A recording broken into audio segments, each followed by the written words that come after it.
पहले नासा, रूस और चीन और अब भारत। क्यों चांद को अपनी मुट्ठी में करना चाहती है पूरी दुनिया? और क्या है चंद्रमा से जुड़े वो डार्क सीक्रेट्स जो स्पेस एजेंसियां हमसे छुपा रही हैं? जानेंगे धरती से चांद तक के इस रोमांचक सफर के बारे में। दोस्तों, भारत के चंद्रयान 3 ने का विक्रम लैंडर चांद की सतह पर सॉफ्ट लैंडिंग करेगा। वहीं रूस का लूना 25 भी चांद की तरफ रवाना हो गया है, जबकि साल 2024 में नासा भी अपने आर्टेमिस प्रोग्राम के तहत एक बार फिर वैज्ञानिकों को यानी एस्ट्रोनॉट्स को चांद पर भेजने वाला है। और चीन भी जल्द ही एक और मून मिशन करने वाला है। लेकिन अब सवाल आता है कि इन सभी देशों को चांद पर ऐसा क्या दिख गया जो चारों ओर चांद पर पहले पहुंचने की होड़ मची हुई है? और चांद से जुड़े ऐसे कौन से रहस्य हैं जिनसे से पर्दा उठाते ही हमारा चांद को देखने का नजरिया ही बदल जाएगा? जानेंगे पृथ्वी से चांद तक के इस रोमांचक सफर की कुछ खास बातें। तो जल्दी से अपनी कुर्सी की पेटी बांध लीजिए और पूरा वीडियो जरूर देखिए।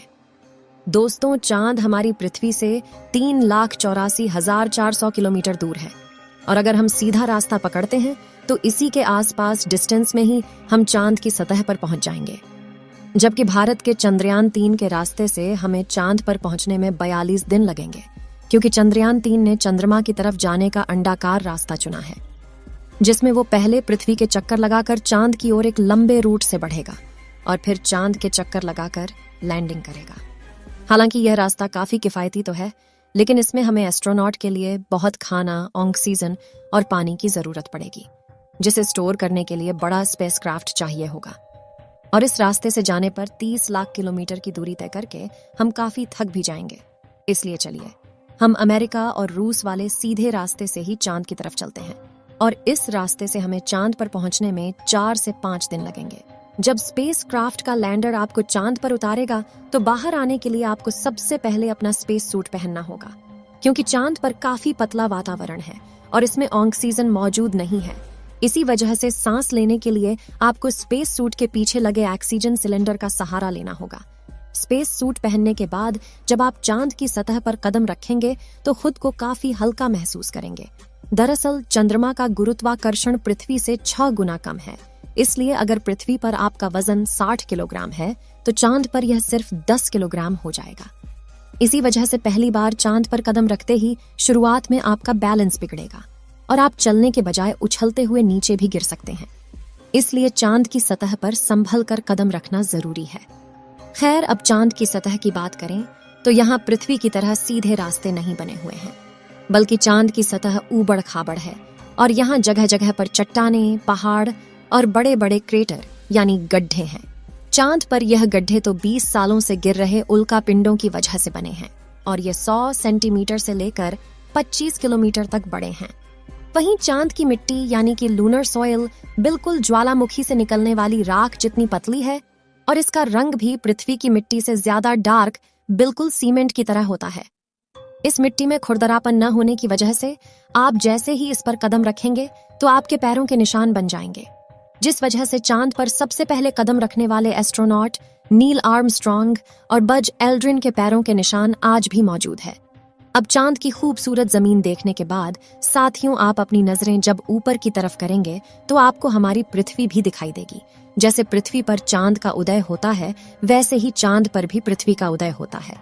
बस फर्क इतना है कि पृथ्वी से देखने पर चांद काफी छोटा लगता है और चांद से देखने पर पृथ्वी बहुत बड़ी दिखाई देती है। और यहाँ से धरती की खूबसूरती देखकर आप खुश हो जाओगे। अब अगर आप चांद के उत्तरी ध्रुव पर लैंड करोगे तो आपको अपने आसपास भूतकाल में फैले हुए स्पेस मिशन के स्पेसक्राफ्ट और सैटेलाइट के टुकड़ों के साथ प्लास्टिक बैग में भरा हुआ कूड़ा भी दिखेगा। ये कूड़ा नासा के उन 12 एस्ट्रोनॉट्स ने फेंका है जो चांद पर जा पाए। दरअसल इन बैग्स में इनका मलमूत्र और खाने के रैपर्स और बिस्किट है। वहीं अगर आप चांद के दक्षिणी ध्रुव पर उस जगह उतरते हैं जहां 4 साल पहले चंद्रयान 2 क्रैश लैंड होकर गिरा था, तो वो आज भी आपको उतनी बुरी कंडीशन में ही मिलेगा, क्योंकि क्रैश लैंड होने के बाद न तो वह बारिश और न ही तूफानी बवंडर से रूबरू हुआ है।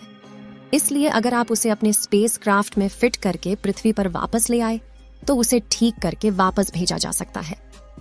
दोस्तों, आप यह तो जानते ही होंगे कि स्पेस के सभी ऑब्जेक्ट्स पर अचानक उल्का पिंडों की बारिश हो जाती है। यह तो अच्छा है कि पृथ्वी की मैग्नेटिक फील्ड इन उल्का पिंडों को या तो साइड में धकेल देती है या फिर ग्रेविटी और एटमॉस्फेयर इसे धरती तक पहुंचने के पहले ही जलाकर राख कर देते हैं। लेकिन चांद की मैग्नेटिक फील्ड पृथ्वी के मुकाबले काफी कमजोर है। इसकी ग्रेविटी भी कम है और यहाँ घना वातावरण भी मौजूद नहीं है। इसी वजह से चांद पर लगातार उल्का पिंडों की बारिश होती रहती है। ऐसे में कोई भी उल्का पिंड गिरकर आपको पल भर में मौत के घाट उतार सकता है। इसलिए आपको उल्का पिंडों पर नजर लगाए बैठे कमांड सेंटर के वैज्ञानिकों से लगातार संपर्क बनाए रखना होगा। अब अगर आप सोच रहे हैं कि आप अपने किसी दोस्त या फिर लाइफ पार्टनर को चांद पर साथ लेकर जाकर गप्पे लड़ाते हुए अपने मून मिशन पर काम करें, तो आपको बता दें कि ऐसा मुमकिन नहीं है, क्योंकि चांद पर वातावरण न होने की वजह से साउंड वेव चल नहीं पाते। यानी कि अगर आप अपने साथी को कुछ बोलेंगे तो वह आपके होंठ हिलते हुए तो देखेगा, लेकिन आपकी आवाज नहीं सुन पाएगा। इतना ही नहीं, चांद पर आपको अपनी आवाज तक नहीं सुनाई देगी, मानो जैसे मोबाइल की तरह किसी ने आपको भी साइलेंट मोड पर डाल दिया है। हालांकि एस्ट्रोनॉट चांद पर एक दृश्य स्पेस सूट पहनते हैं जिसमें साउंड पुश करवाने के लिए नाइट्रोजन और ऑक्सीजन की मदद से कृत्रिम वायुमंडल बनाया जाता है। साथ ही इन्हें एक माइक्रोफोन वाली हेडफोन पहनाई जाती है जिसके जरिए यह अपने साथी और कमांड सेंटर की आवाज सुन सके और जवाब भी दे सकें। अब दोस्तों, चांद पर अपने काम को पूरा करके जब आप सोने जाएंगे तो सुबह आपको सूरज की रोशनी नींद से नहीं जगाएगी, क्योंकि चांद को अपनी धुरी पर घूमने में 28 दिन लगते हैं, जिस वजह से चंद्रमा पर एक दिन 14 दिन का होता है और 14 दिन की रात होती है। यानी कि वहां का एक दिन पृथ्वी के 28 दिन के बराबर होता है। हम चांद का सिर्फ एक हिस्सा आज तक देख पाए हैं, और अगर आप चांद के पिछले हिस्से के अंधेरे वाले इलाके पर पहुंच गए तो आपके साथ काफी खौफनाक चीजें हो सकती हैं।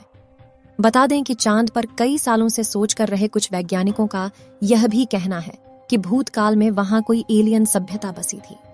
चंद्रयान 1 ने चांद की सतह पर वाटर आइस और हाइड्रोप्लस के रूप में पानी की खोज की है, जो इंसानों के जीवन के लिए काफी जरूरी है। इसके अलावा अंतरिक्ष में चांद ही पृथ्वी के सबसे करीब है, इसलिए भविष्य में वहां जाकर बसना हमारे लिए काफी किफायती साबित होगा। वहीं यहाँ पर हम एक और स्टेशन भी बना सकते हैं।